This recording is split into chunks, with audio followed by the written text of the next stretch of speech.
Welcome back to the Mental Dietitian Podcast. I'm your host, Ahren Lynch-potter, and today we have a very interesting guest I'm excited to share with you. His name's Justin Nault. He is a nutritional therapist. He has hundreds of thousands of followers on multiple social media platforms. And I love what you say on your Instagram. It says, I help high achievers remove the toxins holding them back from weight loss, health, and happiness. Where did your journey start? Because I know that you weren't always the happy, healthy-looking guy that I see on the screen right now. You had a journey of your own. Yeah. How did this all start? Yeah, I mean, it's a lot of it is a pretty standard health and wellness journey where I grew up, in the 90s. So the term for it then was a fat kid. I grew up as a fat kid, and it wasn't until high school that I started to work my way out of that. But I went into high school about 5'2", almost 200 pounds. And I grew up watching Arnold Schwarzenegger and Sylvester Stallone. So as a kid, I just already had tremendous body dysmorphia built into my human experience, and a house full of ultra processed foods is the other thing is, I'm known online as the food versus poison guy. My diet was 100% poison at that time. It was the 90s, nobody knew any better. And it was kind of like a sign of affluence to have these brand names, Pop-Tarts and Kellogg's and Post and all that. So anyway, by age 15, I started lifting weights in my mom's basement 2 hours a day, every day. I just hated my body. And then I became a professional musician. So I started playing gigs at 17 for a living. And then I went to Berklee College of Music in Boston. And then from Boston, I moved down to Nashville with a degree in songwriting. I started doing songwriting in Nashville. Before I knew it, I was playing 300 shows a year. So I was literally living my life under the spotlight always, which was amazing, but not a great recipe for somebody with body dysmorphia. No. So it had to get more and more extreme. It became CrossFit 2-a-days, and I started boxing in Boston, and then in Nashville, I became a purple belt in jiu-jitsu, and I started swinging kettlebells with the Strong First crew and doing Olympic lifting. And it was just like constant self-punishment in a way where I still love fitness. I still train, 6 days a week. I love it. But at the time it was very masochistic. It was like, I hate this body and I will beat it into submission. Yep. And no matter how much I trained, I was still like in the mid 20s for body fat, which just made me deeply insecure. And then I'm on stage under these lights, and I had a reality TV show on ABC by the time I was 25. So just this constantly me seeing myself on video and being like, I don't like this, and then eventually I found the paleo diet, and I did my first paleo reset and started dropping body fat seemingly effortlessly. I was blown away. I'm like, this is a video game cheat code. Like, how have I not known about this? This is crazy. So I started deeply researching that and became a nutritional therapist out of like a hobby. I was like, I'm going to take care of myself here, because I was doing pretty well in the music industry at that time. So my days were free, like all day, every day during the daytime. At night, I'm on stage. During the day, I'm now like studying human metabolism. And universally at that same time, I got drop kicked in the chest because my niece, Savannah, my brother's second child, was born terminally disabled at that time. So she was having over 300 seizures a day. She went straight to the pediatric ICU, just hooked up to all these machines, and they did over $1 million in testing, trying to get a diagnosis, couldn't figure out what was wrong with her. And in a medical setting, what now gets called the keto diet in a medical setting is the ketogenic diet, which is used to treat epileptic seizures, to suppress epileptic seizures in children, infants, and even teenagers. There's an entire organization called the Charlie Foundation. All they do is coach families on ketogenic living for epileptic children. Savannah did not turn out to be epileptic, but they still ran a ketogenic diet on her. And she actually had to have a feeding tube installed in her stomach. She couldn't eat or drink, and she was given less than 3 years to live.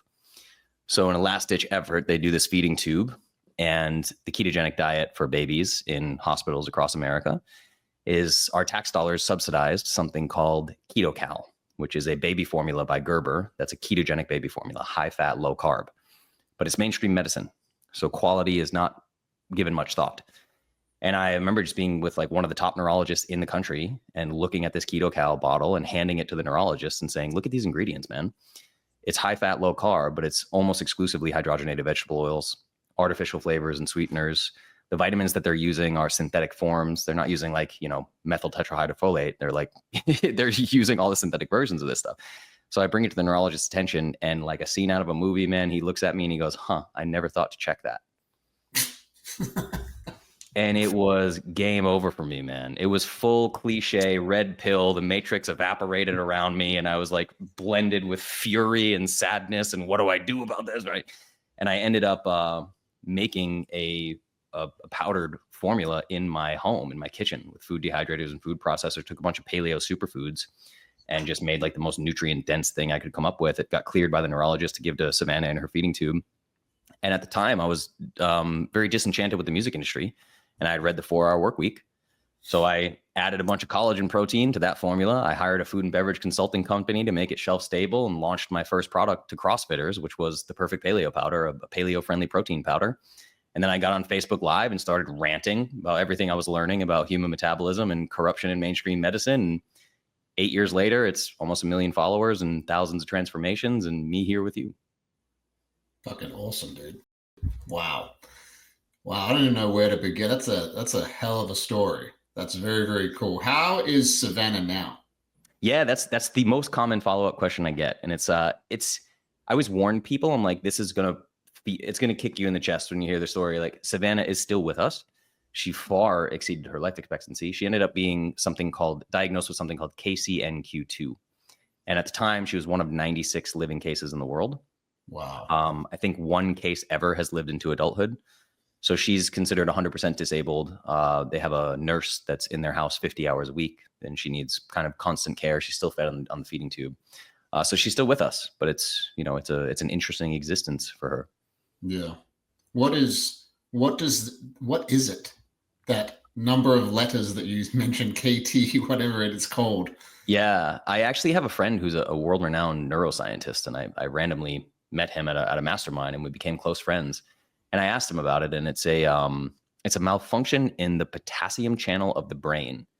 And he was trying to explain to me how it works. It's like, in a futuristic society where technology has advanced significantly, something like CRISPR, like gene editing, Yep. may be something that could fix that. It's too far gone for her because her brainstem has not developed as a 10-year-old, but it was one of those things where, Jack, my neuroscientist friend, I told him what it was. We looked it up together. He's on his phone and he's just looking at me and he's like, ooh, I guess it's not good. I wish I knew the details of exactly how it works. It's not genetic. It did not, they've confirmed it did not come from my brother. It did not come from my brother's ex-wife. Like, didn't come from my dad. It seems to be one of these random mutations, but all I know is that it's a malfunction in the potassium channel of the brain. Mm-hmm. Man, it's just, that is a hard existence by the sound of it. And your story about everything that got you there, all these different factors, like, of course you're doing what you're doing now. Yeah. Like, one of the biggest things I've learned from plant medicines is you can just look back on things and be like, of course. Like, of course. Mm-hmm. And like your entire journey about growing up, being the fat kid, and then basically being seen. That's one of the biggest things that people are really deeply afraid of, is being seen. And obviously when you're in the music industry, you are literally being seen 300 plus nights a year. Yeah. And then that's going to bring up all these things, and all those things were obviously a compass for you to actually find out what you were supposed to really be doing, which is what you're doing now. Are you still actively playing music, like, professionally, or you just do it as a hobby now for fun, for joy, or where are you at with that? Yeah, I play around the house, and sometimes we throw big parties. We got a great community here in Austin, and we'll throw parties, and I'll play and sing for people. I play piano and sing, so that was my career. Sometimes I love playing drums. I'll play drums for friends sometimes, but no, nothing professionally. I mean, I still get royalty checks. I have music in my original music is in movies and TV shows and stuff like that. Very cool. Yeah, Christmas movies and stuff. So like every year, Hallmark movies play, and I get a little check for me singing in these Hallmark movies and stuff. It's fun. The YouTube still exists if anyone wants to go see. I did a lot of comedy music videos, which was really fun. But as of right now, it's not a part of my professional life. No. Cool. And I like that you do jiu-jitsu too. I also am a jiu-jitsu practitioner. Are you still trained? Oh, bro, I've been about 1.5 years since I've trained, but I just made another contact here at Gracie Humaita, was where I was training here in Austin, and just had a mastermind event, an entrepreneur event with one of the trainers there. And he's kind of poking and prodding me. He's like, let's get you back in. I'm like, all right. I was still doing privates and training about 1.5 years ago. But I joke and say I'm like kind of a retired purple belt. Like, there's a lot of those. Yeah. A lot of retired purple belts. Yeah, man. I got my purple belt 5 years ago, So I'm like, all right. I mean, but I love training, and I do plan on getting back into it. It's just the last few years have been with the growth of social media, completely transformed my life. It's been a whirlwind of entrepreneurship and learning marketing and group coaching and private coaching and all the groups getting bigger and everything, so it's been a wild experience. That's very cool. Yeah. What is if you could summarize your main message, and like, I'm sure you've done this when you learn about marketing and all that kind of stuff. Like, what is the message that you want to share with your work? If somebody's watching this, has never heard of you, doesn't know what you do, what is the number one thing that is at the core of what you do? If I could sum it up, I would say your body is perfectly designed to be optimally healthy. You just keep getting in the way. Yeah. And we overcomplicate this stuff to levels that is staggering to me, right? I did a post the other day where I said 99.9% of health and wellness advice is bullshit. That's the hook of the video, right? I'm really good at creating hooks that make people angry. But everything that I teach nutrition-wise boils down to a concept that I call food versus poison. This is also what gets me the most hate online, of course, but it's like steak, food, Pop-Tarts, poison, banana, food, Doritos, poison, water, food, Red Bull, poison. That's it. And I don't play, man. Like, I don't do cheat meals. I don't do cheat days. I don't do any of that. I got asked on a podcast the other day, don't you ever just want a Snickers? You ever eat a Snickers bar? No, never. I don't care. It doesn't exist in my reality. Fast food doesn't exist in my reality. Like, this is an identity that I live by. And I know, like a computer, right? If you have a computer that's perfectly designed to do what it is supposed to do, it needs inputs, and it's adapting to the inputs. If I spit in a line of code that's a virus designed to disrupt the operating system, the computer is going to do things I don't want it to do. That's what the human body is. And I just tell people, if you can adopt food versus poison, calories go away, macros go away, your diet plan goes away, how much fitness you need to do goes away. Unless, like, I do nutrition for professional mixed martial artists, and we do weight cuts and all those things. If you have extreme goals, right? If you want to get better at jiu-jitsu, you got to train jiu-jitsu. If you are 136 and you need to weigh in at 115 in 3 weeks, we're going to do some extreme shit and we're going to make that weight come off you. It doesn't mean it's good for your body. No, not at all. No. So for the average human being, yeah, optimal health and wellness is a matter of food versus poison and getting out of the way. So it's like, if we take it to extremes and again, make people angry with this stuff, is like, this aluminum can has a caloric content. There is an energy potential in this aluminum can. If I eat 1,000 calories of aluminum can, my metabolism is going to function differently than if I eat 1,000 calories of grass-fed steak. So the entire concept, like thermodynamics, real, 100%. We know this. There are laws to the thing. Calories in, calories out should explain a lot. The issue is we're making the assumption from the jump that everything we put in our mouths is food. And that's simply not true. If we are taking things into the body that the human body is not designed to metabolize, we're going to have problems. It's so simple. It's funny. I did a podcast episode about 2 months ago, and I wrote down 10 health principles that I wish I knew when I was 21. And one of those principles is around eating food. And what I said is, you should never eat something. And you actually said this. I looked at your stuff about 15 minutes. And I was like, you said the same thing, but different. And I said, anything that was alive at one point, eat it. And at most once removed. For example, cheese, milk, things like that. That's never been alive. Or fruit. Fruit has been alive, but it's actually from the tree. Yes. But if you go 2, 3, 4, 5 steps removed from nature, that will cause sickness. And it's the same with it's the same with medicines. It's the same with anything. It's the same with clothing. These universal laws and principles apply to everything, except the problem with our society is we just compartmentalize things. It's like there's a lot of these pharmaceutical companies, just because it's my world, that are like, let's take ibogaine and remove it from iboga and then do that. It's like, I get it. I get why you're doing it, but it's like, if the further we start removing things from their natural state, there seems to be this unwritten law of the cosmos that it will make you sick. Mm-hmm. Yeah. So I totally agree, brother. And the interesting thing about it, right, is like, there are so many arguments to be made when I use a simple analogy. I say, you could hike through the wilderness every day for the next 100 years. You will never stumble upon a bagel tree. Because people make argument for grains and all this stuff and domesticating grains. And I'm like, listen, again, a fundamental piece that you're missing is monocrops do not exist in nature. Yeah. Are there wheat fields? Yes. The way that we do it today, since the First World War, right, is like we have thousands of acres of monocrops. You could hike through the forest every day for 100 years and never stumble upon 1,000 acres of a single crop. No. That doesn't happen. So humans come in, they obliterate an entire ecosystem. They're killing rodents, snakes, bugs, cutting down trees, birds are losing their habitats, everything. And then they need to spray pesticides on that land to keep the weeds from growing, because Mother Nature grows weeds to create biodiversity to try to heal itself because you're destroying it. And then we're like, look, it's totally natural. It grows. Look, there's a field out there in Ohio and I can see the wheat. That's in nature. No, you have to understand you're destroying the ecosystem. And then you're creating things that are unnatural and putting them into your metabolic ecosystem, and you're destroying your ecosystem. So the macro is the micro, and you can't escape it. Yeah. Have you read the book Ishmael by Daniel Quinn? No. Oh, dude. It basically talks about that there's two lenses in which you could look at the world through. It's a taker mentality and a leaver mentality. There's two different types of societies. And what you just described is the taker mentality, which is the finite game. It's the world that we live in. It's like, it ends at some point. Like right now, I'm sitting in my apartment. I'm looking out over, how many stories is that? 7-story building over there, 6-story building over there. It's just like that game that we are playing, thousands of acres of wheat, it ends at some point. Mm-hmm.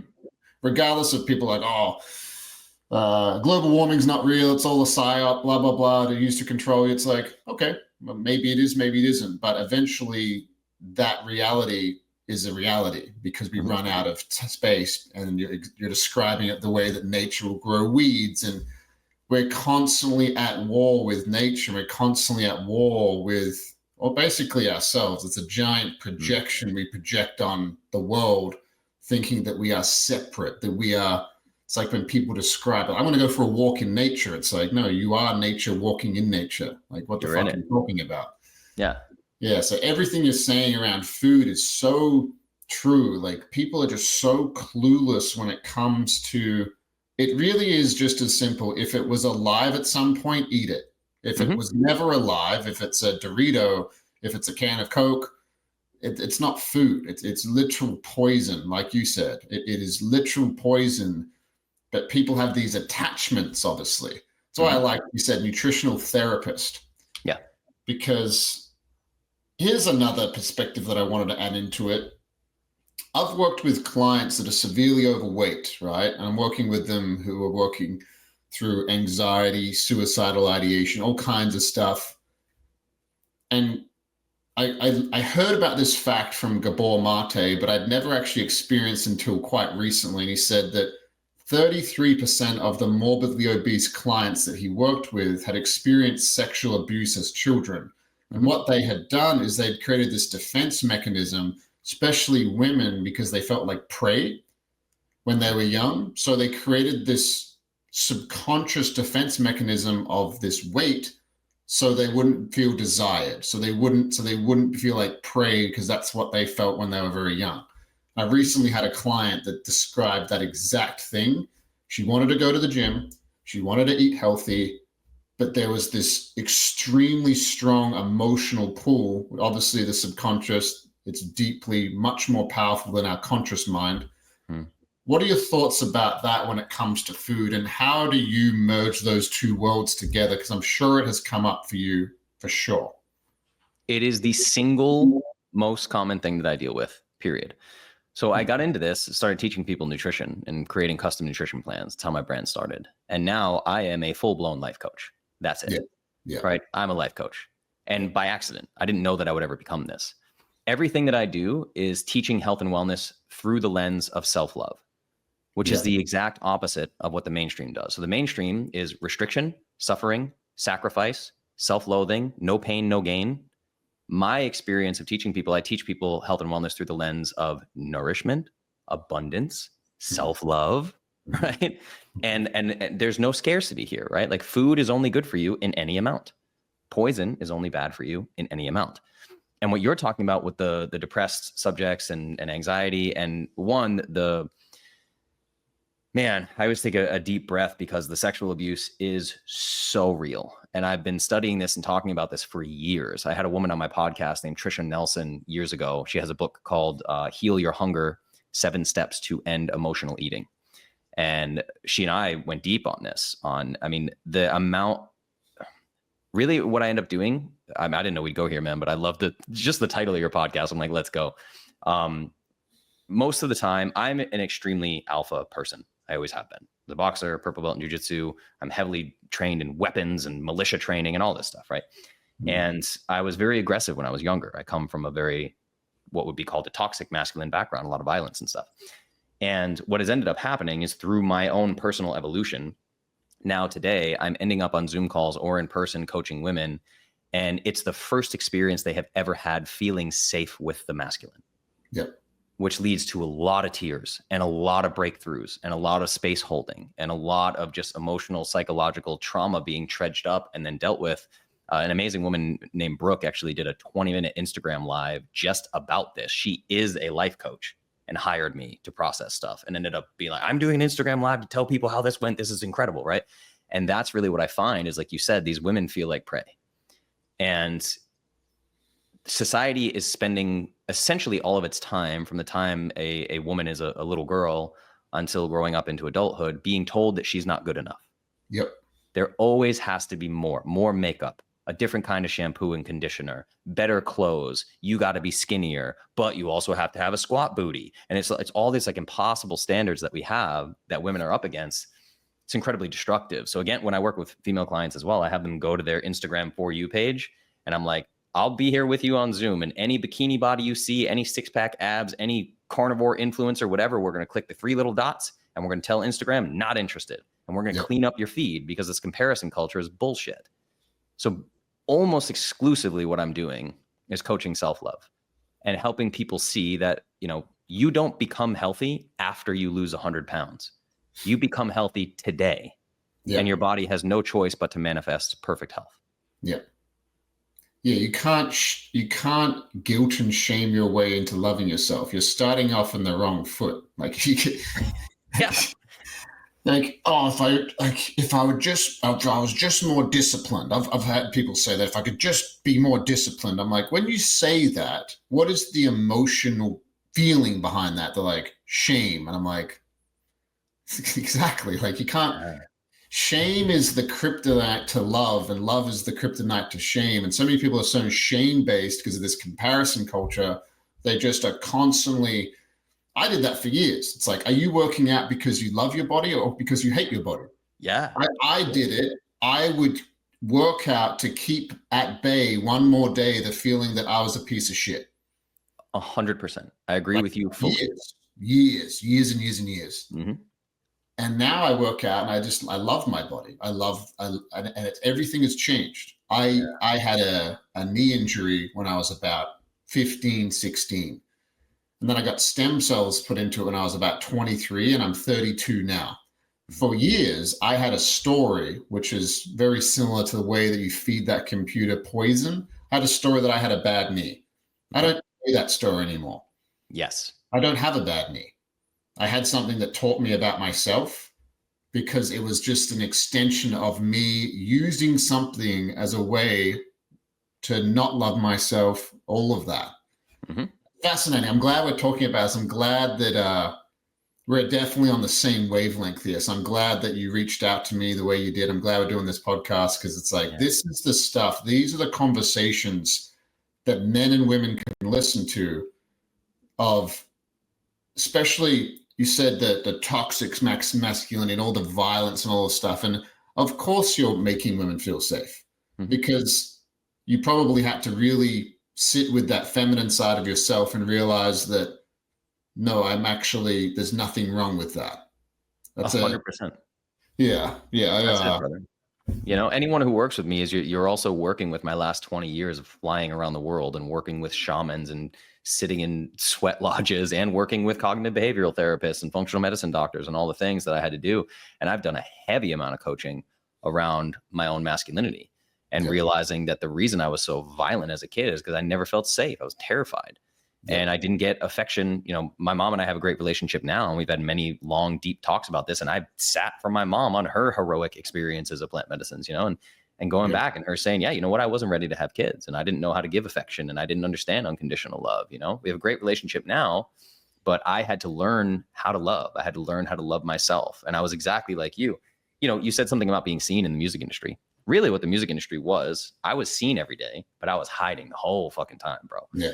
You know, it's like at 8 years old, I played piano and the world said, this is the next Billy Joel. He's a phenom. This is amazing. I became a small town celebrity. And my little human brain was like, oh, well, the way to get love is to show up in this specific way. So the reason I even started talk therapy in my mid 20s was because I realized I had no off switch. I didn't know who I was. You know, I'm on stage four hours a night, 300 nights a year. And I'm like, even in my romantic relationships, all of my romantic partners met me after seeing me on stage. So they're already projecting on me who I am. And I now have to fulfill this faux rock star thing. Right. And I just like felt so alone. And I was really an introvert. I was like out doing the social thing. And then I would retreat back to my house. I bought a couple houses because I was doing great in the music industry. And I sat in those houses by myself and recharged before I could go out and do the dancing monkey thing again. So I was never really being seen. And as a result, I wasn't loving myself unconditionally. And I wasn't allowing anybody else to love me unconditionally because love was always conditional in my mind.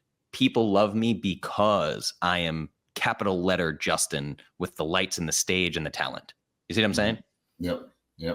It took years to work through. They're loving the mask that you created to protect yourself because that's what you thought. So one of the biggest things I work with men, it's like dropping the performances. It's like you don't need to perform. You don't need to perform, or you are lovable because of who you are. And there's so many men that tie it to, dude, I worked with clients that owned banks. I worked with a general manager of a elite level sports team. I'm talking like NHL, NFL kind of level. And like, just, he said something to me once. He's like, dude, when you're driving up to the mansion in the G-Wagon and your wife and your kids aren't talking to you, it doesn't fucking matter. I was like, dude. I was like, damn, dude. I've worked with these people that are the end, like this, the top of success in this world. And a lot of them, it's just they've done these performances for years, and all of a sudden their soul is like, enough. You're gonna have depression, and you want to blow your brains out for the next 2 years, and all of a sudden the last ditch effort is ketamine infusions. Yep. And all of a sudden they're going through ketamine infusions and they're learning that, oh, like that actually wasn't my dad probably shouldn't have beat the fuck out of me when I was 3 years old till I was 18. No, but he did his best. And then they start defending their parents, and all of that translates into them eating Pop-Tarts. Yep. That's why any client I've ever worked with, I'm sure you have the same story. You're not working with the thing. It's not about the Pop-Tarts. It's just an extension of them not loving themselves. If somebody is 350 pounds, they don't need another shame-based workout strategy. They don't need another diet. You need to figure out what part of you thinks you deserve or thinks that you're not lovable to be a healthy person. That's the real shit. And that's why I saw it said nutritional therapist, and I was like, that's very cool. You're doing it through the lens of food, but it is all the same kind of concepts we're talking about. Loving yourself. Dude, I'm so happy I'm here. Like that last 2 minutes with you was like fantastic. Anyone who's listening should go back and listen to that again because it's so critically important. I mean, we live in a world of this, dude. Our entire society is built to get us to consume more based on the fact that we are never enough. Yep. And I call it a great psychological pandemic of humanity, which is not enoughness. And it's started at a very young age. Absolutely, bro. And that's the thing. Like for me, when people ask me about cheat meals, and well, don't you ever just have a Snickers? I'm like, why would I ever do that? If I know that something is like, we go back to the computer. If I know that if I eat this food, I'm basically injecting a line of code that is a virus that's going to completely disrupt my operating system, and I love myself, why would I make that choice? It doesn't make any sense. So that's the lens we need to shift, you know? And it's really challenging for people because I always tell people I have clients that have been with me for over 3 years. And the reason for that, every month for 3 years, they've been working with me. And when they first came to me, they just wanted 6-pack abs. And then I ask them the question, why? What's the emotional experience you're trying to get through this? How does your life change after you get the 6-pack abs, right? So it becomes, first we're talking about nutrition. We clean up the nutrition. And everything I do is based on making your mitochondria create more energy because more energy is a better thing. And then their cognitive function changes. The things that they think about change. Literally, their mood changes. Their energy levels change. And they start looking around at their life and going, okay, well, I was poisoning myself with all this food.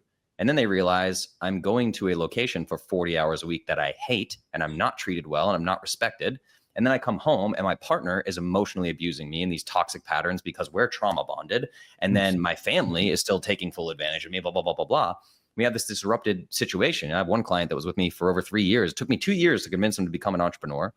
And then we worked on a 3-year launch strategy. In month 1, he cleared $95,000. Changed his whole life forever. Like, there you go, bro. But his brain literally couldn't even imagine that reality 3 years prior, when it's like Buffalo Wild Wings and beer every night. You know what I'm saying? Of course not, because it's like, if I can't stop eating this, then it's such a giant leap to think that he could be an entrepreneur. But when you start off with the little things. Like, and then it feeds this greater thing that you're in. Everything that you've created in your life, like what you said, that guy, like the emotionally abusive spouse, and they're trauma bonded and they don't know what love is, and they're feeding these unhealthy things. It's just an extension of, like, you don't love yourself, and everything that you've constructed in your life, all the scaffolding has to come crashing down. But the thing is, you don't have to do it all at once.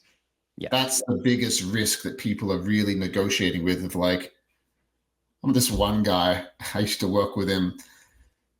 I went to a men's weekend. We were doing psychedelics, and it was and I was getting shit because I work in the car industry, right? So I'm working with dudes that are highly dysregulated, vapes, Monster Energy drinks, like cannot rest, don't know what that is, don't know what safety feels like.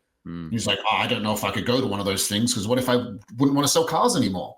Yeah. And I was like, well, you already answered the question, dude. Like, what the fuck 100%. Are you talking about? You already said what you don't want, but you just don't see it because you're not. Yeah. I hear that all the time. Guys are afraid. I'm afraid to lose my edge. I don't want to meditate. I'm afraid to lose my edge. And I'm like, dude, I had an edge in the music industry, and I think, dude, I don't know. I've made 10 to 20 times more money as an entrepreneur than I did as a musician in a 15-year career. And I've been doing the entrepreneur thing for 8 years, right? So, like, the math is not mathing. But if you would have told me then, all that I knew is I'm playing 300 shows a year. If I want to make more money, I got to find a way to play more shows, more hard work, more. It's crazy. Like, take a step back. Like, I walked away from 95% of my income. It was insane. And it was very scary, and like, I tend to do things. Yeah, I do things masochistically, man. Like, I definitely, in the past, I did for sure. I definitely don't recommend everyone take my path, but it is like, I pulled the rug out from under myself many times, because my firm belief now that I stand in, that is my subjective truth, I don't care what it means to anybody else, is that this whole thing around me is a reflexive holosphere. It's here just for me, and it's reacting to the millisecond based on my internal state. And it's reflecting back to me through my relationships, through my business, through my health, through everything. And until you figure that out, that this entire universe is here to give you data. It's like you said with your knee pain. It's data. And I see that all the time with trauma and parents. Yeah, but my dad loves me and he did the best I could. Listen, if we can remove the emotional response or work through it somatically, once we work through that emotional experience, then we can talk about it like it's data. Us saying that your dad chose to beat the shit out of you for 10 years, we're not saying he's a terrible person, I blame him, it's all his fault, I'm going to go fucking strangle that guy. We're just using the data. Your operating system has these patterns right now based on your past data. So it can be useful for us to go look at the past data, and then we say, oh, okay, that explains what's happening now. How do we choose the opposite? And then that's it. Then we're done with the trauma. We don't live in the trauma for 40 years with a cognitive behavioral therapist and repeat the same story and never change anything, Yeah, if you're on your healing journey for 20 years, when are you going to be healed? Exactly. Like we live in this, especially this whole wave that's happening around healing and the people on my healing journey. It's like people get addicted to their healing journeys and they use it as a weapon. They weaponize it for all kinds of different reasons. And it just becomes, the seeking is the very problem. I had this fucking lesson big time. I was heavy into psychedelics. I was going to these men's retreats every 3 to 6 months until July 2023, where I sat with ayahuasca for the first time, and it fucking shattered me, because it's like, what are you looking for? Do you Yeah. not understand the thing you're looking for? If you are looking for something, it means you do not have it. Yes. So the seeking is the problem. You are a snake eating its own tail. You don't need to do any of this. You don't need the fucking psychic. You don't. It's like you are perpetuating the very thing that you are running away from, which is, oh, if maybe the next time I'll find out what's wrong with me. What Yeah. if there was nothing wrong with you? What if Exactly. you are completely perfect, exactly how you are, and all you need to do is make new choices? It's like what you just said of like, we're done with the trauma. Whatever the thing is, why doesn't really matter. That's where people get stuck for fucking years with therapists, coaches, like, well, I want to know, why did my dad do that? It's like, well, maybe for thousands of years, people treated their kids a certain way, and only in the past 100, we stopped beating the fuck out of children. So maybe that's the big perpetual why, but why keeps you stuck in the past? All that actually matters is how and what. Yes. And then once you start making new choices, the emotions that you need to deal with will naturally come up. We don't need to talk about your fucking trauma. We need to start using what you want in life, loving yourself, whatever, as a way of pulling you versus this pushing you, this kind of a trauma addicted kind of zeitgeist that we're in as a society at the moment. That's 100%. Yeah, it's everywhere.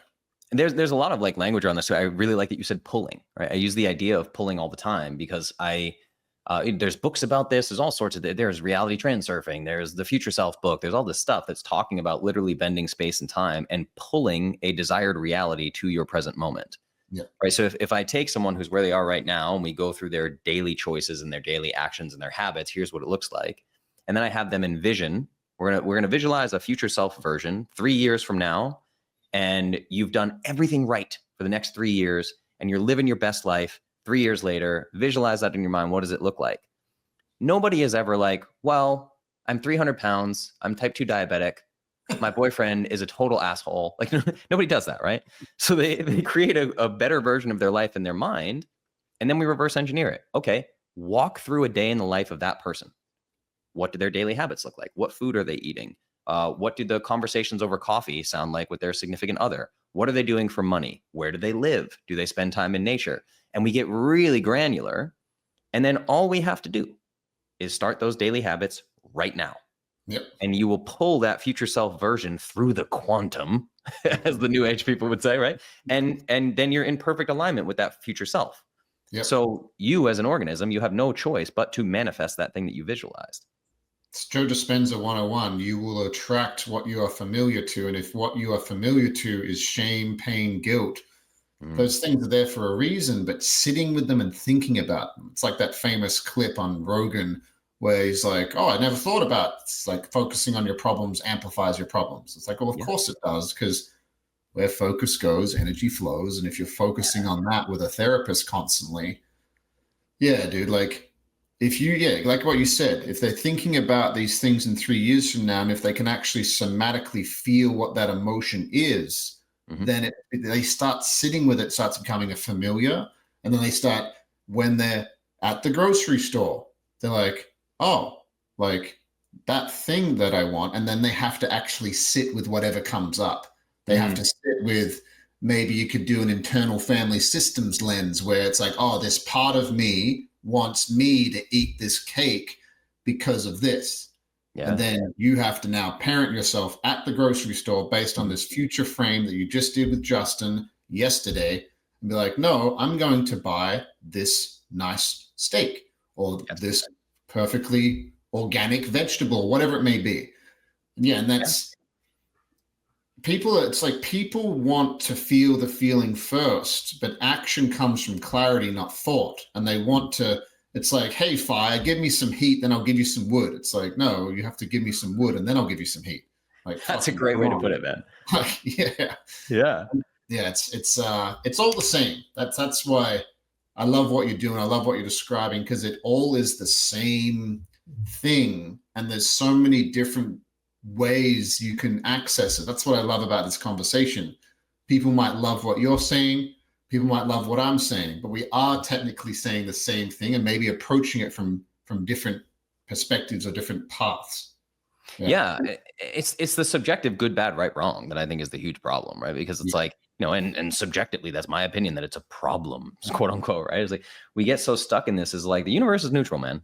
Honestly, like you look in the mirror and the universe says, what do you think of the universe, right? And I'm like, well, it's super hard and you have to hustle and grind for everything and everything is hard work and relationships are the most difficult thing and hard work is the only way that anything, and the universe just goes, okay, cool, here you go. That's it. And that can sound woo-woo to people. And like, that's because the quantum is woo-woo. That's how all of this works. We are little creation machines. Every single thing in your environment right now, this computer, this microphone, everything started as an idea in someone's mind. And then it was created. We are reality creation machines. And until that clicks, you're going to always feel like a victim of circumstance without realizing the role that you play in it, which is you are the driver of the video game. You are the Matrix, man. You're not in the Matrix. You are it. You created it for yourself to expand your consciousness and to call it God or whatever, to have every human experience possible. As Alan Watts said, if you could dream any dream you want to dream every night for eternity, 75 years into dreams of orgies and feasts and the most beautiful landscapes you've ever seen, you're going to go bored. You're going to get bored and you're going to, I need some obstacles. It's why we love the hero's journey. It's why we love Star Wars and the story of Jesus and all that. It's like, we need obstacles. We need things to overcome. But so many people just let those obstacles weigh them down like a 300-pound backpack and they just refuse to get out of bed, One of my favorite, I actually have the tattoo. I have his signature right there. It is J.R.R. Tolkien's signature on my arm. I love Lord of the Rings. It's like I've got Aragorn's sword right there on my wall. Nice. Yeah, it is the great hero's journey. And it's just like, if you want anything at all, it has to come from obstacles. And it's funny you said that about Alan Watts. It's like, it's so true. People think they want a life like Dan Bilzerian. They're like, dude, like that's the fucking thing right there. It's like complete hedonism, basically. Yeah. And eventually, that guy even I've seen him talk about it on podcasts. He's like, yeah, like this isn't actually as good as I portray it to be. It's like, well, that's very interesting. Yeah. Because eventually you're like, if you're eating all the gluttonous food, having all the sex and all the orgies and all of that, all of a sudden you're like, what is the purpose of this? What the fuck am I doing? Like, where am I going? And 100%. Is this an extension of some part of me that needs to act in this way or be this way because I think that's makes me valuable, and that's where the real work starts. Yeah. Yeah. Well, and I can tell you from experience, I had a very strange experience of life. I had the opposite experience of most men because I was the hot girl at the bar. So for me, it was like I didn't have to learn how to date. I never had to learn how to date. In high school, I was playing talent shows and people were losing their minds. So my whole masculinity journey is like in my early 30s, I decided to leave the music industry and I realized I don't know how to date. I don't know how to talk to women. I'm like in a restaurant or at an event and I meet a woman and I'm having a conversation and I'm like, why is she not throwing herself at me? What's happening?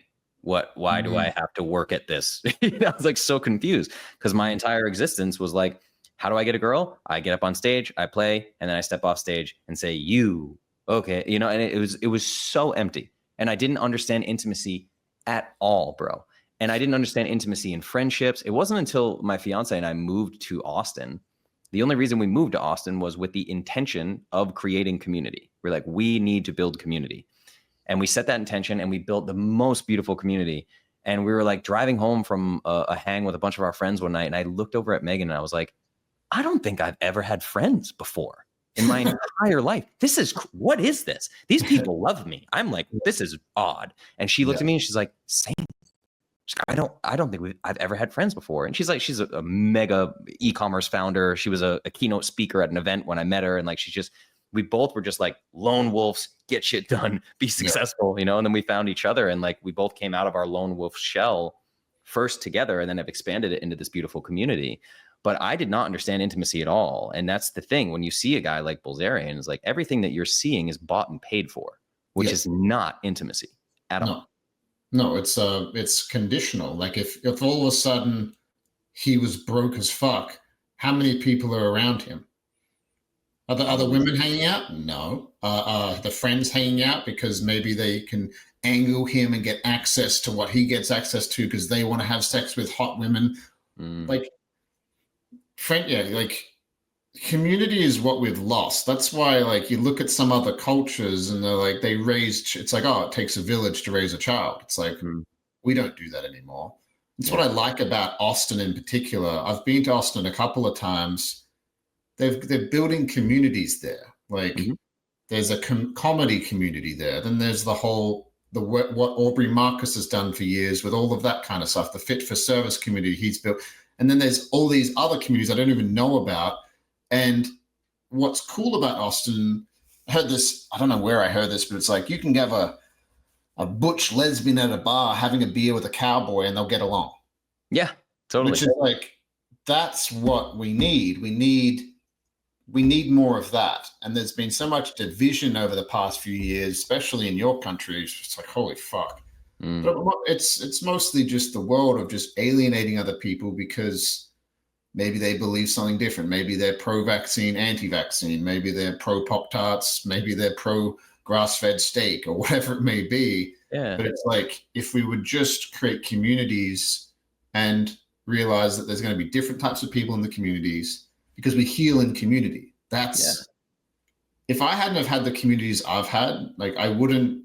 I don't know, man. I need help. I need help sometimes. I don't have all the answers. Mm, A lot of men, especially, they try to isolate themselves, and then and I don't know if you've ever seen those videos of people like Dana White or Shaquille O'Neal being like, "I'm a fucking man. That you don't fucking feel your feelings. That's not what you do." yeah. Yeah. All these men are like, "Damn fucking right," and it's just like, no, dude. Like that's a I've worked with them. You've worked with them. That unfortunately, if you perpetuate that suicide, Mm, harm, yeah. single mothers, Yeah. it's yeah, yeah. It's Well, and you'll understand this too. We have so much in common. And I saw a clip once of this guy. If I knew his name, I would actively call him out because it's so important. But it was a clip of him on a podcast describing masculinity, and he was married with kids. And he's like, "You never get down off the white horse, fucking never." And I hear this stuff. These guys feel your feelings, share your feelings with your wife. No, if you get down off the white horse, your family can't rely on you anymore. And you're written. And I'm watching it, and like I wanted to cry for this guy. And I'm yeah, like, dude, I regularly, not every day, maybe once a quarter, right? I'll come downstairs and, my fiance's in the kitchen and I walk up to her and I say, "I need love." And she's like, "What's going on?" And I'm like, I just feel like all my businesses suck and they're going to fail and I'm failing as an influencer and I feel chubby today and people think that I'm this big, super successful guy and I don't feel like that all the time. And I'm whine, tantrum. And then I'll be like, then I ask for exactly what I need. I'm like, "Can you just tell me that you think I'm the most handsome man and you're so glad that you picked me as a partner and you believe in me and you trust me and you love me and just," and she's like, she pauses and she holds my face. She's like, "You're the most handsome man. I choose you every day. I love you. I'm so happy I'm here with you." Right. And my battery is charged to 200%. And I'm like, let's go. Right. yeah, Because I got support from my queen. yeah, And I have a masculinity program called King versus Prince, where I teach men how to do this. The hide your feelings, never show weakness, blah, blah, blah. That's Prince energy. Because as you know, like you just shared, it's like, yeah, based on my training and the things that I've done in the world, I will lay my head in Megan's lap and cry if I'm having a deeply emotional experience. I can also choke most people to death. yep, yep. Both Yeah, of those things you are can true. be both. Yes, You 100%. can be both. You can be an absolute fucking savage. I have the same perspective. Like I walk in the world and most human beings, unless you are trained, I could kill you with my hands. And Yes. people are like, "Oh, that's a horrible thing to say." No, it's a reality, and you live in that same reality because of what you learned. And it actually makes me feel even more safe and want to avoid conflict even more because I also know how quickly those violent things could get out of hand. Like if somebody wanted to fight me, I would do everything I possibly could to avoid that. Everything I possibly could. But at the same time, a couple of months ago, I came home and I was so dysregulated. And I was like, "Can you hold me?" And she just held me. And it felt like I let out 20 years of tears. There was a lot of stuff I was letting go around attachment, around love, and things like that. I had an Mm. experience in plant medicine where it was like, "You think love hurts?" And I was like, "Fucking what?" It's like, you think that there's this S being the important thing, that it is seeking to hurt you. which is creating this separation. And you fill that with shame-based behaviors so you don't actually have to get close to love and intimacy. And that's what you've been doing for the past 20 years of your relationships, even though you've been with this woman for 10 years. I was like, oh, fuck. And basically 2 months after that, it was coming up and it was somatically releasing. And I was able to ask her what I needed. And she just held me. She didn't do anything else. I just held, and it was like these deep, contractive, somatic releasing of tears. Yeah. And I was like, after 20 minutes, I was like, fuck, cheers for that. Had a shower, went back to work, and had a great day. Like, beautiful. Cheers, babe. And I went to training that night and fucking got after it and wrestled some dudes and got submitted and submitted some other people. And that's the dance you can do. But there's so many people that are not allowing themselves to do that because it can be scary. But your unconscious is going to live through you whether you face it or not. So I'd rather fucking face it rather than it living through me through these weird neuroses that come up. Yeah. It's always fear of loss of love. Yeah. That's it. You know, I meet these young entrepreneurs that are like, I got Lambos and a Rolex and I'm renting a yacht and blah, blah, blah, blah. And then I'm like, do you realize that everything you do is because you want more love? And they're like, and then they wait, and it takes them a millisecond for it to compute in their brain. And they go, oh my God. And I'm like, yeah. Why do you think you have the flashy Lambo, bro? You don't love Lambos that much. You love the idea that you're going to get attention, AKA love, for the Lambos. And that's when you end up in the Bulgarian situation where you're getting the wrong kind of attention that's not leading to the thing you're seeking, you know? And it's anybody in the world can go meet your partner. You remember that time Ahren cried? What a weak little baby, huh? And she'd be like, are you kidding me? My man is the strongest. Like, he's my fucking king. And he's a better man than you for being able to, you know what I'm saying? It's like, it doesn't work that way. The vulnerability, I honestly think that vulnerability is the keys to the kingdom. Like, it's the key to unlocking everything else in your life. And as long as you have safe and supportive and loving people in your life, there's no amount of vulnerability that's too much vulnerability, in my opinion. It doesn't exist. It is I say to my clients, I'm like, the cave you fear to enter holds the treasure you seek. Joseph Campbell, one of my favorite quotes. It's like, the vulnerability, especially in intimate relationships, that is the ticket price that you have to pay. And you can avoid it. You can do whatever the fuck you want to do. You can run away from it. You can run from one relationship to the next and think that it's them. Yes. But eventually, hopefully, you realize that that's the ticket price that you have to pay to get what you really want. And here's the caveat, is that you are opening yourself up to pain, potentially. Because if you really open yourself up, you are a mirror for that other person. And if they're not ready to pay that same ticket price, they may hurt you. But I'd rather the sharp truth than a comforting lie. I'd rather the truth. And like the whole, like, not feeling things. Dude, the biggest thing that I teach the male clients I work with is that their emotions are not thoughts. I'm like, hey, are you sad? Like, yeah, I feel sad. I'm like, where do you feel it in your body? Oh, it's right here in my solar plexus. I'm like, cool, man. Like, one of my clients was like, oh, I thought I've been on these pills for digestive issues the whole time for like 30 years. Yeah. He's like, I think it might have just been because I was really sad. I was like, yeah. Crazy. And then there's then going back to what you do, there's entire industries that are predicated on keeping people sick and stuck because that's the systems we have built, as within, so without, as above, so below. It's like this giant, you talk about being a manifestation machine. People get angry at these giant corporations and Pfizer and fucking all these companies. And it's like, they're just projections of what's happening on an individual level. Yep. If we change the individual level, we can change. If we say no more seed oils, which is potentially reality by the look of it, maybe, we'll see, then the companies will be like, oh, the people don't want it anymore. We will change. Yep. They might hold on with their claws for a little while, and it might get quite messy, and there might be some real nastiness. But if enough people are like, yeah, we don't want seed oils anymore. We like eating McDonald's, but cook it in different oils. People are like, okay. It will change, but a lot of people think it's outside in versus inside out. It's demand driven. When you understand the market is demand driven, it is your internal desire and the way you are voting with your dollars that is creating that thing coming back to you. It's like we talked about earlier. Chick-fil-A, they never get $1 of my money. They don't exist in my reality. No. I don't care if they serve 1 billion people. To me, they might as well not exist. The president of the United States doesn't change the way that I live my life, doesn't change the principles through which I live by. Like, and that's what I think one of the biggest problems in the health crisis that we have is the illusion of authority. I don't care that the American Heart Association says Cocoa Krispies are good for my heart. I don't eat them. Yeah. I don't care if the government says XYZ or if Pfizer says I have to do this. I'm like, okay, I'm making a decision for myself and you don't have authority over me, period. And what those authorities are doing most of the time is getting people to reject their own bodies. Your guy that was taking the digestive medication, antacids or whatever, because of this feeling in his solar plexus.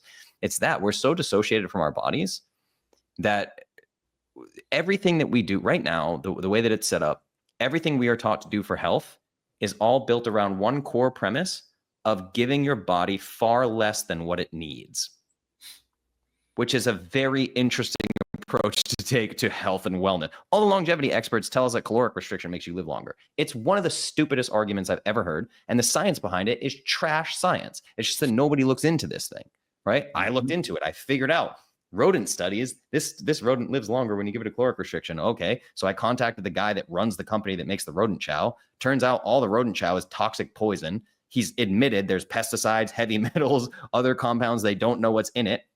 So you feed the rodents less food and they live longer. And the headline is caloric restriction extends lifespan. And I'm like, what twilight zone are we living in?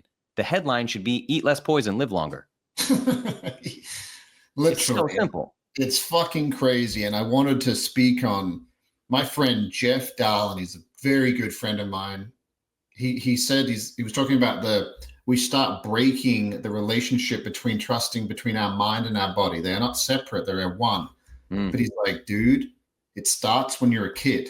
And he says, this is how I've noticed it being a father. I think he has a 12-year-old and an 8-year-old, or a 12-year-old and a 7-year-old. And he's like, dude, I caught myself. This is where it starts. And this is, I don't know if you've ever thought about what I'm about to say, but it'll blow your fucking mind because it blew my mind.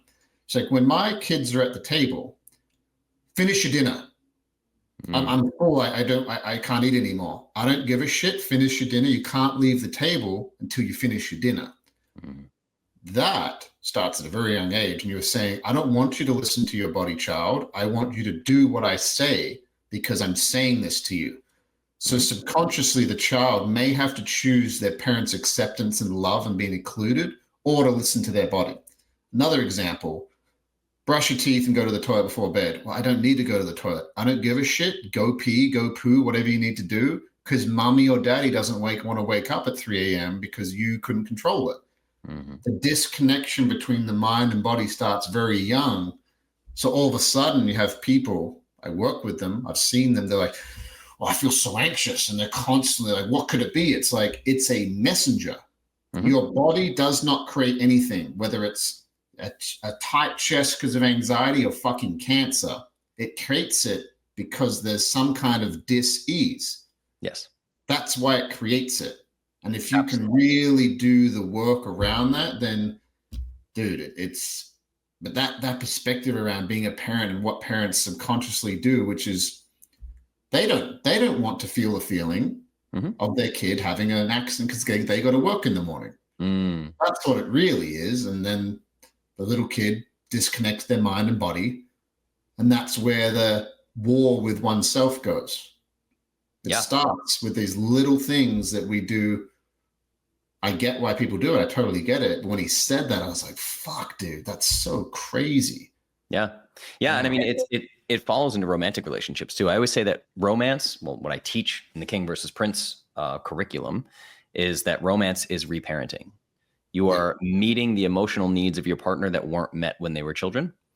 And that's where you see, like, we hear this term all the time that like women just want their men to listen to them and they don't want them to solve a problem, blah, blah, blah. And it's like, well, it's like you said, the messaging we get when kids, big boys don't cry, big girls don't cry, stop crying, or I'll give you something to cry about. Or you're at Disney World and you see someone dragging a 3-year-old through the line and 3-year-old's crying. And they're like, we spend so much money to be here. Enjoy yourself. It's this crazy, like, the adults, we're so uncomfortable with someone else's emotional experience that we want to stop their experience, which is actually preventing us from having to feel the discomfort of their own experience. So it follows us into romance, into everything, the way that we lead teams in business when I work with entrepreneurs. And then the authority piece continues from there, because most of us go to public school and there's 30 of us in a room with one dictator up at the front, and your body's like, I have to go pee. And you have to raise your hand and ask permission to obey the signal from your body. And that perceived authority has the right to say, nah, we're not done here. Hold it and keep your mouth shut, or you're going to get punished. Dude, that's so wild.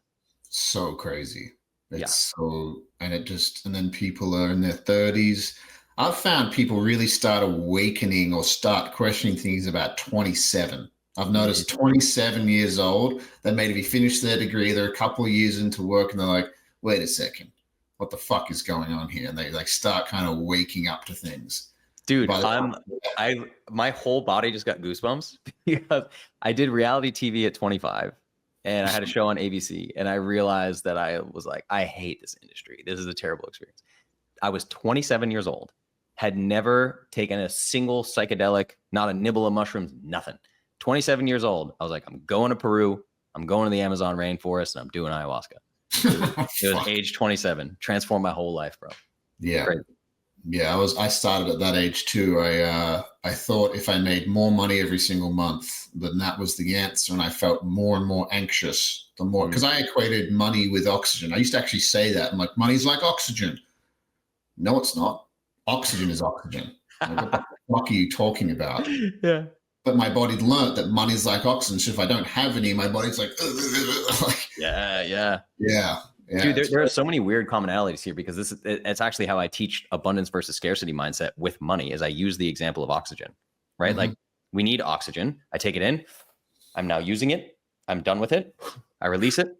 Yeah. There's always enough, right? Like, I'm not like taking tanks full of oxygen and hoarding them in the closets in my house in case oxygen runs out, you know what I'm saying? Yep. So like, in some ways there's like an analogy between that and oxygen, but it is this constant feeling of like never enoughness and the scarcity, which is also what society programs into us. It's like, everything's a zero-sum game. For Brad over here to get rich, it means there's less money for me. And it's this constant thing. Like, there's enough oxygen for everybody. There's enough money for everybody. Now, are there super poor third world nations that where like people are really struggling and don't have enough money? Yes, but that's created by man. It's created by greedy human beings. It doesn't mean there's a lack of resources. It means those resources are being poorly used or poorly allocated, you know? 100%. Have you read this book? The Go-Giver? Dude, it's so fucking good. It's one of the things that I share all the time. It shaped my perspective around sales. I'm building a course right now called Soul-Centered Selling. And what it is, it's a half workshop group coaching and half course. And I teach people how to sell from a soul-centered place without manipulation, without the bullshit. But I've noticed information is not enough. You can get people the information, all the information in the world, but if they think they are deeply not enough, you're planting seeds in soil that will never germinate that flower. It's just not going to happen. So I coach them in a group setting and individual, and I treat it like an integration coaching kind of program, the same way somebody would maybe hire an integration coach after an ayahuasca experience. And the main principle I teach from is the principles I learned in that book, The Go-Giver. And one of the principles, it says, all around the world right now, we are breathing out carbon dioxide. And all around the world, the plants are taking that in and they're giving us oxygen. Every giving is a receiving, and every receiving is a giving. And everybody in their life knows, just first comes to mind, we know this saying, it's like, oh, it's better to give than to receive. It's this belief that we all have subconsciously, not all of us, but some of us. And it teaches in that book, it's like, that's actually very arrogant. Like, what gives you the right to deny somebody else's giving? Like, what gives you and that's around money. It's like, people want this abundance, but they'll shut it down because like, well, it's better to give than receive. And like, I don't want to charge people too much per session. And like well, what if this? And it's like, no, you're asking to be seen, you're asking to receive, and nature teaches us all the time. A tree doesn't be like, oh, I don't know if I should give oxygen today, or I don't know if I should receive this. I feel a bit silly. I don't know if I deserve it. It's like, no, it just happens. Yeah. It's the same way as we breathe in, we breathe out. It's like, if I told you it's better to breathe out health-wise than to breathe in, like, like it's better for your heart to contract than the other way. It's like, that's fucking stupid. Yeah. But it's exactly what you're talking about, is there's this, every giving is a receiving, and everything is like this, and you're not supposed to hold on to it, because your life is like a river, not a dam. But people are constantly building these dams, and when you work with a coach or a really good therapist, hopefully they can break down those dams that you built to keep yourself safe or whatever, so you can become like a river. Yeah, 100%, dude. I'm gonna read that book for sure. That sounds amazing. It's fucking unreal. It's just a storybook. It's a storybook, and the title is A Little Story About a Powerful Business Idea. And it starts off with this young go-getter. He's trying to hit his quarterly targets, and he hears about this successful mentor figure and ends up having lunch with him every day for a week and learns the real principles of success. And it's such a great book. And like, you get to the end of it, you'll be like, damn, dude, like that message right there, that is what the world needs more of, is that book. Yeah, it's amazing. Wow, that's beautiful. Yeah. But that last principle, it's called the law of receptivity. Okay. And the law of receiving, and the law of like, when is exactly what you said. It's like breathing out, receiving, not holding on to things, not storing these oxygen tanks. It's like, I've got $200 million in the bank. It's like, you're going to die, dude. Like, okay. Totally. Yeah. It's the same when you come up against it too. Like the this will really only make sense to people who have like kind of explored marketing or sales or whatever, but the idea of like sales and overcoming objections, right? It's like trying to help somebody see like, oh, you can get into this group coaching program and transform your health for $2,500, right? It's like, oh, what? And when you hit the price objection, and then you start explaining to them, it's like, how are you going to feel in your career if you're down 25 pounds? How are you going to feel if you are not being poisoned every day and your cognitive function is working better and you have less arguments with your significant other because your mood is better and you have more patience with your kids and you're showing up as a better parent? Like, is that worth $2,500? You're not going to remember the $2,500 5 years from now, but your entire life will look different. And people are also really bad at that, looking back at the ROI on investment that they made in themselves, you know? Because it's like, it's not like Bitcoin where it's like, I put $1 in and now I have $10. Cool. ROI. It's very hard to track the sort of nebulous ROI that comes from personal development, unless like you're guys like us, where it's like, I've just been on a growth journey for 25 years. Yeah. And I can't look back on the ROI of like that first ayahuasca experience in the jungle. What did that lead to? If I connect all the dots, it's made me millions of dollars. Okay, cool. You know, it's like, how do you look at it? And this is the other thing about the low energy state. When people's cells, their mitochondria are not producing enough ATP for them to function at a high level, they can't think about this. Like literally, their ability for complex thinking is stunted. Yep. The same way we know in clinical subjects that in studies about depression and anxiety, depressed and anxious subjects generate on average about 20% less ATP, which is cellular energy, you know this, but they generate 20% less ATP than non-depressed and anxious subjects. It's a low energy problem. So until we fix the energy production, maybe even a conversation like the one we've had here is going to sail over people's heads, you know? Unfortunately, yes. Unfortunately, one of the biggest things that I suffer with is being around people that I can't share some of these ideas with, because you can only meet somebody as deep as you've met yourself. It is hard sometimes because you really care about and love people. And my good friend Jeff once said to me, he looked at me and I was at one of these men's weekend and I was just thinking about all these people in my life. I'm like, man, I would love for them to experience their version of what I'm experiencing. And he's like, man, it's not a Disney movie. Yeah. This life we live is not a Disney movie. Not everybody makes it. You will see really sad things and there's nothing you can do. I'm like, fuck, dude. He's like, that's life. That is life. And But the more we have conversations like this, especially between two men who are talking about what the story of talking to your fiance and like, hey, this is what I need right now. Mm-hmm. Dude, like I fucking had this woman the other day that I work with, and she's in her early 50s. And I'm like, do you know what your needs are in your relationship? She was like, she was just asking that question, just like, I just saw her face like, oh, that's not good. I was like, yeah, that's not good. Like the fact that you can't even like, there's no construct there, there's no thought around that at all. And she's like, I don't know what they are. I don't even know how to begin to find out what they are. I'm like, well, what you complain about is a great entry point to to finding what your needs are. And I had the same answer. I didn't know what my needs are for a long time. I used to turn my needs into wants. Yeah. For years. And I'd be like, I would complain about something in my relationship. It would maybe get fulfilled for a little while. And then I would convince myself that I didn't actually need it. And it was just something that I wanted. I could live without it. And that was just a deep disrespect of myself and a deep not loving of myself.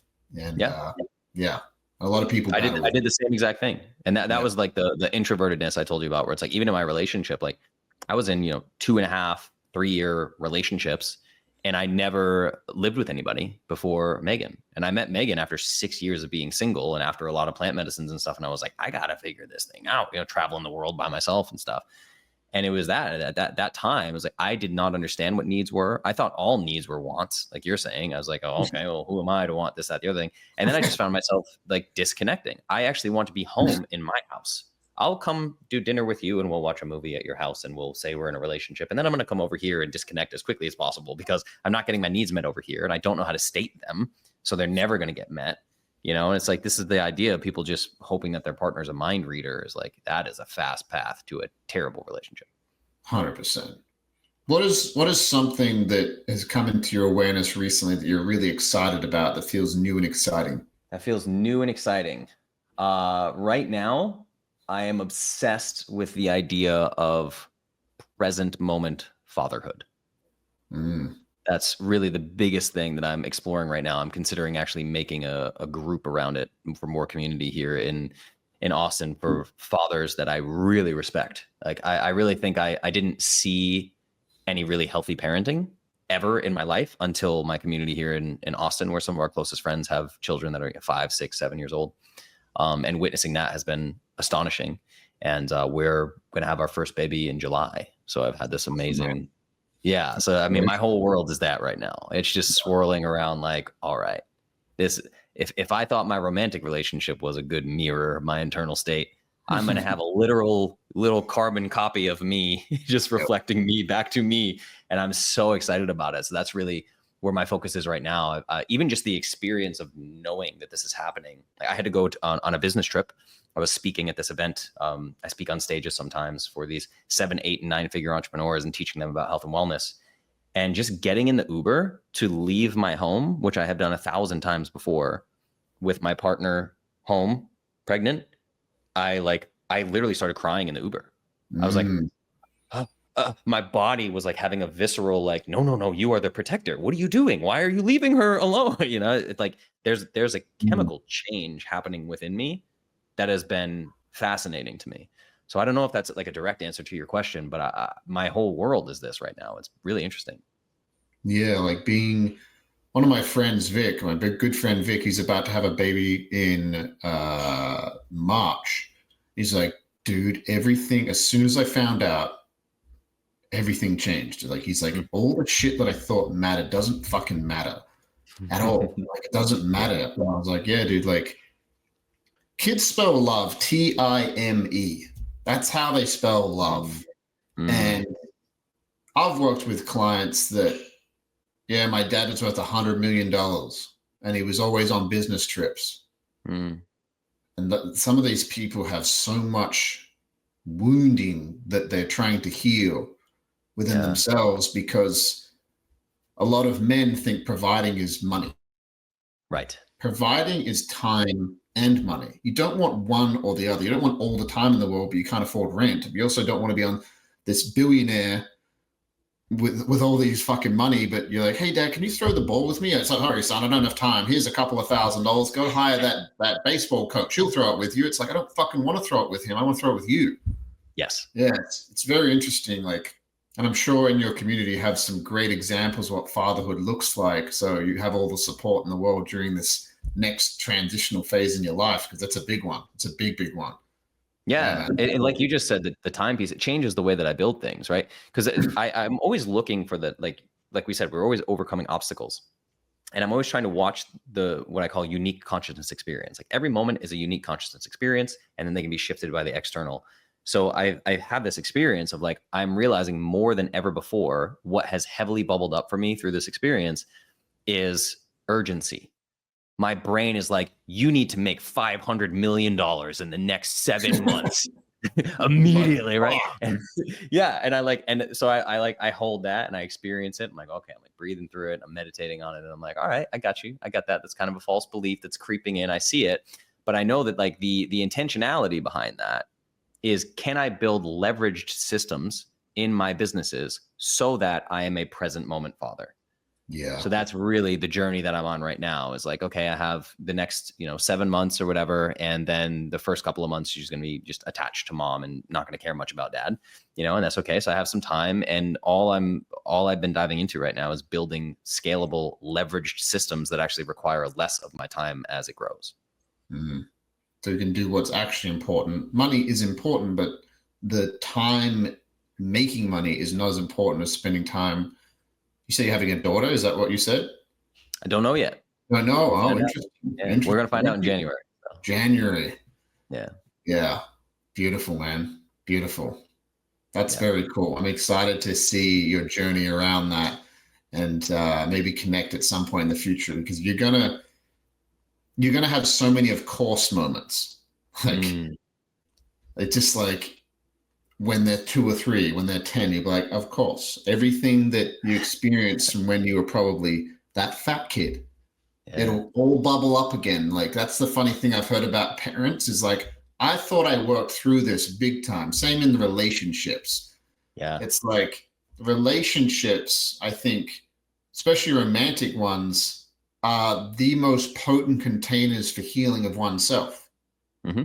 Because they're just these constant mirrors. And then the same thing goes for parent-children relationships, of like, if you are seeing your child do something that you really don't like, then what does that say about you? It's just, it's going to be a lot, dude. It's going to be awesome.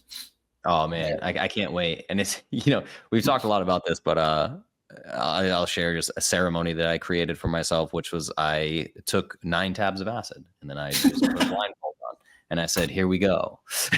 And this was actually before I knew the news. And ironically, universal synchronicity, I was getting hit with all this stuff around the idea of reproduction. And I was like, oh, I am kind of literally, we'll use that as a term, as a paradox, kind of literally my dad. I am sort of a carbon copy. It's the same DNA, right? We're like the same thing. Yeah. And I had this whole understanding of like how this kind of time warp works, of like, okay, well, my dad could get so far through his personal development journey. He had access to specific technologies and tools. He didn't have YouTube and Audible books and podcasts. He couldn't listen to us having a conversation across oceans in real time. And then I have all these books behind me and my Kindle with 1,000 more books and podcasts, all this stuff, right? And then my little one is going to have access to technology that I can't even currently comprehend, and is going to expand on that thing. So it's like the expansion of consciousness and that personal development journey continues. And this is the idea people use, oh, I'm healing ancestral trauma, right? It's like, yeah, to some degree, right? It's just that I am this person that has become a new version of that person, and I'm going to create another version of that person. I'm not sitting in the driver's seat of each individual consciousness, but who knows how this crazy soup works. But that was all I was getting hit with on this trip, was just like, oh, wow, this is kind of how it works. I actually have to reproduce if I want to expand this thing and have access to all the new technology that's going to come after my meat suit life expectancy. And it was an amazing journey, dude. And I came out of it, and the next day I looked at my fiance and I was like, I've never been more ready to be a dad in my entire life. I've never felt more ready. And she gave me the news 5 days later. Crazy. Of course. Of course. Of course. I have a very interesting, what you just said brought up an experience I had, which I'd love to share with you. And it was beautiful. There's this place in Vancouver where I live in Vancouver, Canada. I'm originally from Australia. I've been here for 10 years. And I, I was deep in the psychedelic space. I don't remember which experience it was. It doesn't really matter. But I was on the edge of this river. There's this place called Golden Ears Provincial Park, and it's this beautiful river that runs through the mountains. And I'm like walking down to this river, and it's like this is your section of the river. And I'm looking at this section of the river, and there's like Coke cans running down the river. And I go out in the river and I'm pulling out these Coke cans. And I look up the river, and there's like this membrane that cuts off my section of the river from my father's section of the river. And I look at my father, he's in the river, and there's like this giant oil slick in the river, and he's doing his best to clean it up. And like he's stopping a lot of it, but there's still this oil slick coming off his body. And then there was also this beautiful gold coming off his body at the same time that was coming downstream into my section of the river. And it's like, do you understand what I'm showing you? And further upstream was my grandfather. And his section of the river was really fucked up. They were in World War One, World War Two. My grandfather heavily physically abused my father. Bad. So my father's doing his best job at cleaning up his section of the river, and each section of the river is getting more and more clean and pure and beautiful.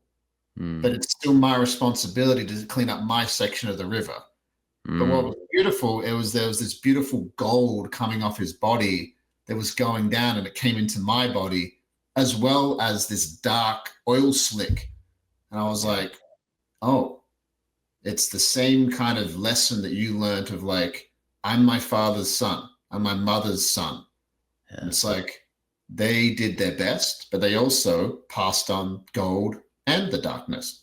And it's like, it was just this beautiful scene. And it's just like, the way that it communicated to me was no words. It just said, do you understand? I said, I understand. I understand exactly what you're saying.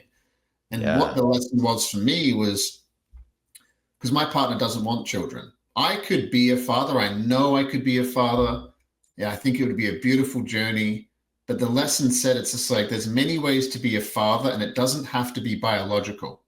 And if you are never a biological father, you'll never know what that feeling feels like. So why suffer? You don't need to suffer about a feeling that you'll never somatically feel. Right. So you don't need to think that there's something wrong with you. And I looked downstream, and it was all of humanity downstream. It would like flash between a miniature version of me, like my own biological child, and all of humanity. And it was just like, your job, no matter if you pass your DNA biologically, is clean up your section of the river. And it'll inspire other people, hopefully, to clean up their section of the river in their own families, so that that's how, when you return to the ocean, it's like that Rumi quote, I'm not a drop in the ocean, I'm the entire ocean in a drop. It's like, once you do that, that's how human consciousness actually expands and evolves. And all you have to worry about is your section of the river. I was like, fucking cool. And in fact, if you try to wander into their section of the river, you're disrespecting their soul. I was like, well, I don't want to fucking disrespect. That sounds very disrespectful. I don't want to do that. That sounds like, if you could be the top pinnacle of disrespect, disrespecting a soul is probably number one. And that's trying to save people. That's trying to do things for other people, pull people out of their emotional states because it's a mirror for your emotional state that you're uncomfortable with. It was a beautiful experience, man. It's just like, it came to my mind based on your things and what you need to work on and how you pass it to your son or your daughter. And it's beautiful, dude. Yeah. That's one of the best like images I've ever heard. The explanation. That's incredible, man. I've heard it's so important too. And they're like, man, that river analogy and the gold and the darkness, it really gets people, I found. Yeah. Yeah. And it goes full circle too. So we go all the way back to when we were talking about clients who are like, oh, my dad did this thing and that's why I am the way that I am. And it's like this anger, like hatred towards them. It's like, actually, the deeper that you get in the work, quote unquote, as you call it, you end up in a situation where you're looking upriver and you just have so much fucking empathy. Yep. And it's like, dude, my parents did the absolute best that they could have done with the tools available to them. And it's all right. Yeah. We all got oil slicks that we got to clean up, but we got a Exactly. lot of gold as well. Yep. Yep.